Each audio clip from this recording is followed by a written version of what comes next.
Halo Raya, assalamualaikum, welcome back to my video. Balik lagi sama aku Diah and welcome to kamar 13.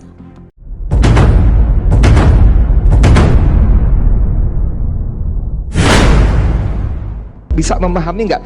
Ini ada sebuah tempat elit punya sendiri yang harganya mahal, punya gedung sendiri, lalu dijual, pindah ke tempat jin buang anak.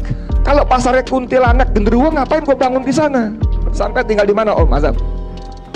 Tinggal di mana? Di mana Jakartanya? Mana mau dia tinggal Gunung Sari pindah ke Kalimantan Penajam sana untuk beli rumah di sana?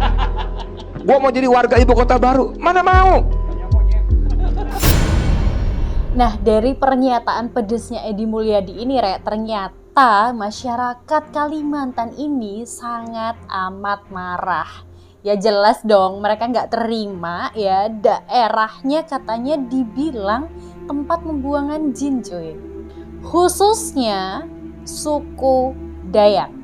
Beberapa waktu lalu memang sempat viral juga, Rek, ada pernyataan dan juga ada sebuah video dari salah satu seorang pria yang merupakan anggota Gerakan Pemuda Dayak yang mengatakan bahwa kami dari Gerakan Dayak Kalimantan Timur menyatakan sikap mengutuk keras terhadap pernyataan Edi Mulyadi. Kami marah, kami murka, kami siap menghantam dan menghabisi Edi Mulyadi dengan segala macam cara apapun juga. Ingat itu Edi Mulyadi.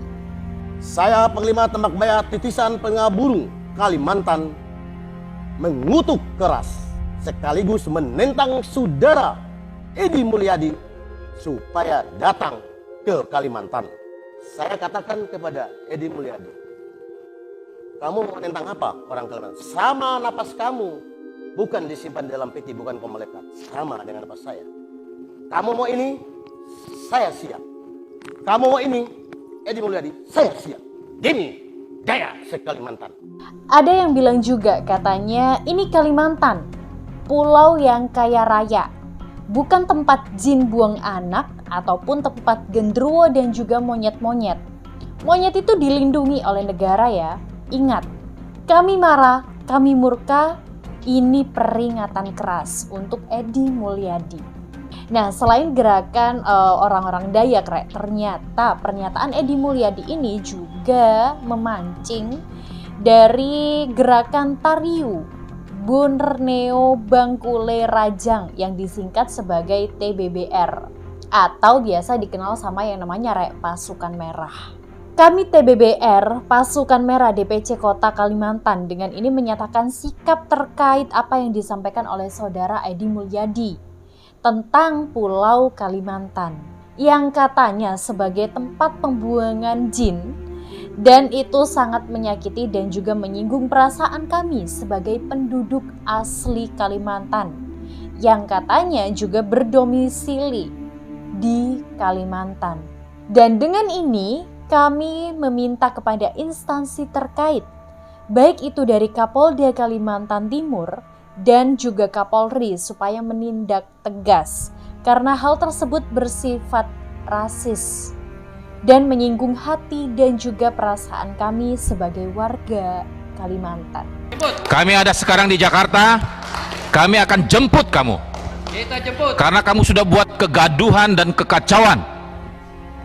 Karena Kalimantan tidak pernah minta ibu kota dipindahkan ke Kalimantan. Tetapi kamu sudah menghina kami Kalimantan. Kami akan tunjukkan kepada kamu. Kalau kamu tidak datang ke Kalimantan untuk di sidang adat, tunggu. Lo coba bayangin gak, Rek, kalau misalnya tempat lo dimana dilahirkan di salah satu pulau, nenek moyang lu dari situ, terus dihina sama orang yang ngomongnya gak bisa dijaga, dan itu bukan hanya nyinggung perasaan lu doang.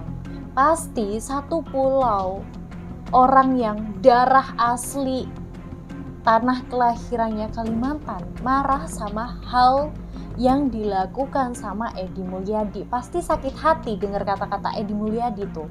Jadi nggak salah kalau seluruh warga Kalimantan menuntut untuk Edy Mulyadi dibawa ke meja hukum. Bahkan akhir-akhir ini salah satu anggota DPR RI yaitu Eri Egahni ini juga mengatakan, tapi orang Kalimantan punya sumber daya manusia yang cerdas. Ini orang-orang cerdas, tepuk tangan dulu. Dengan pernyataan sikap yang disampaikan oleh saudara-saudaraku Aliansi Borneo Bersatu, saya mau tegaskan, pimpinan dan seluruh anggota Komisi 3, wabil khusus yang lahir sebagai wakil rakyat, bahwa hinaan Edy Mulyadi terhadap Kalimantan ini dan juga pembelaannya terhadap Kalimantan ini merupakan harga diri suku Dayak.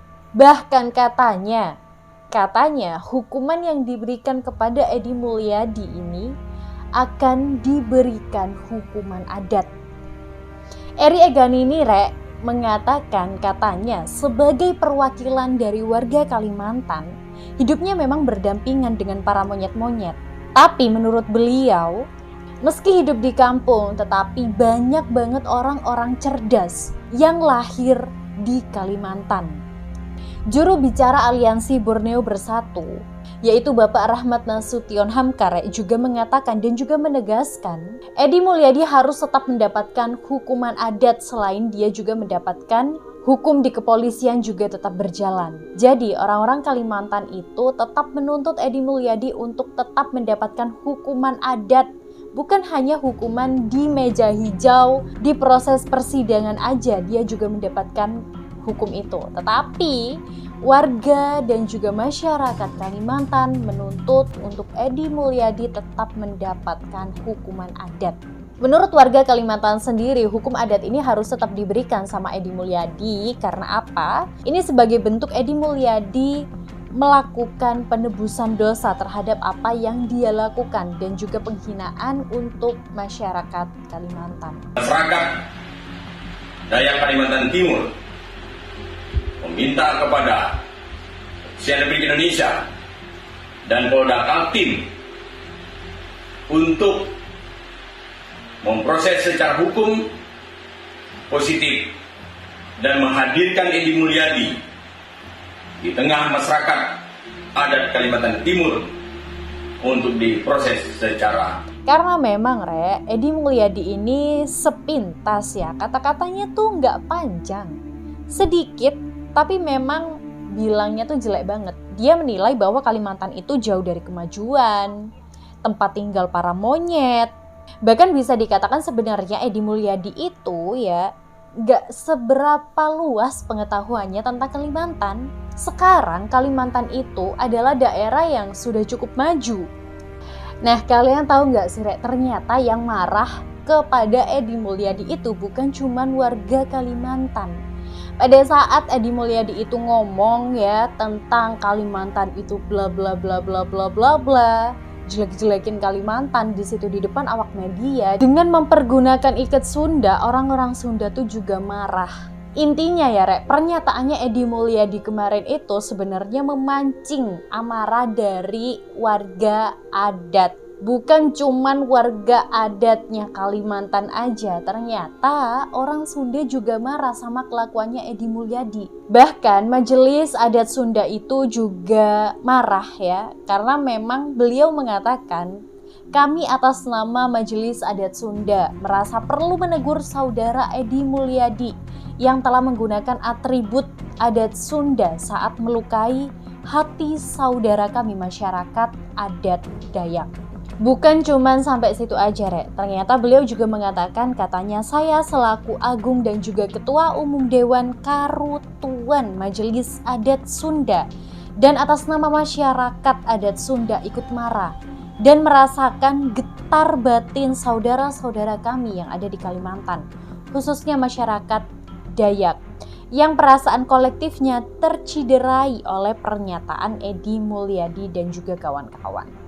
Jadi di sini sebenarnya bukan hanya hati dan juga perasaan dari seluruh warga Kalimantan yang terlukai.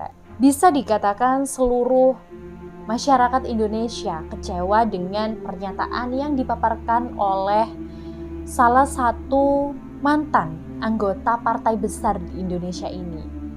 Karena dirasa Indonesia ini kan selalu mempertahankan rasa bhinekanya. Kita ini memang bersaudara, banyak adat suku yang ada di Indonesia. Jadi jangan pernah sekali-kali menyentuh, bahkan juga menyinggung perasaan dan juga hati salah satu adat ataupun juga suku yang ada di Indonesia. Karena kalau kalian melakukan itu, bukan hanya suku itu aja yang merasa tersakiti, tetapi seluruh bangsa Indonesia akan tersakiti dengan tindakan tersebut. So, dari kasusnya Edi Mulyadi ini kita bisa ambil hikmahnya bareng-bareng bahwa ayolah kita sama-sama menjaga perasaan satu dan juga yang lainnya. Jangan pernah merasa bahwa suku di Indonesia yang paling bagus dan yang paling wow, yang harusnya menduduki negara ini adalah suku dari rasku aja. Kita harus ingat bahwa di Indonesia ini kita selalu hidup berdampingan dan terus berdampingan. Dan dari kasusnya Edi Mulyadi ini, ayo kita kawal bareng-bareng sampai di manakah nanti proses hukum dan juga hukuman yang akan diberikan kepada Edi Mulyadi. And thank you for watching. Bye.